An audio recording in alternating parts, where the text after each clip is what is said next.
এই দেশের গণমানুষের অত্যন্ত প্রিয় মানুষ যারা তারেক রহমান আমাদের দলের ভারপ্রাপ্ত চেয়ারম্যান, তিনি আগামী 25শে ডিসেম্বর, আমি আবার রিপিট করছি যে আগামী 25শে ডিসেম্বর তিনি ঢাকার মাটিতে আমাদের মাঝে এসে পৌঁছবেন। আমরা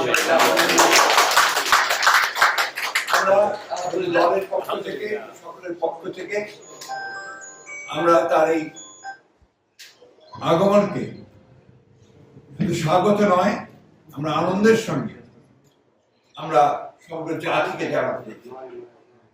এবং আজকে গণতন্ত্র উত্তরণের পথে যে সমস্ত বাধাগুলো সৃষ্টি হয়েছিল, আমরা মনে করি যে আমাদের ভারপ্রাপ্ত চেয়ারম্যান তারেক রহমান সাহেব দেশে এসে পৌঁছলে সেই সমস্ত বাধা দূর হয়ে যাবে।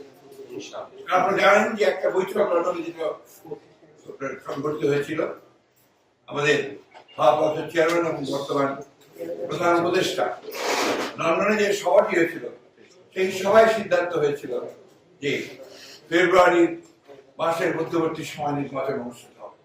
ফলে আমাদের নির্বাচন সম্পর্কে যতটুকু আপনার শঙ্কা ছিল সেটা তৈরি দিয়েছিল।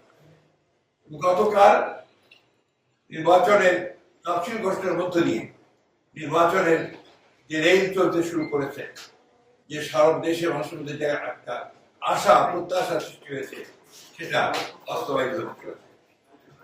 আমরা আবারও আপনাদের জানতে চাই যে এই বিষয়টা আপনারা যথাযথ আপনার মূল্য দিয়ে আপনারা জাতির সামনে তুলে ধরবেন এবং একই সঙ্গে আমাদের ভারপ্রাপ্ত চেয়ারম্যানের আগমন যেন অত্যন্ত সুন্দর সুষ্ঠুভাবে হতে পারে সেই বিষয়ে আপনারা আমাদেরকে সহযোগিতা করবেন।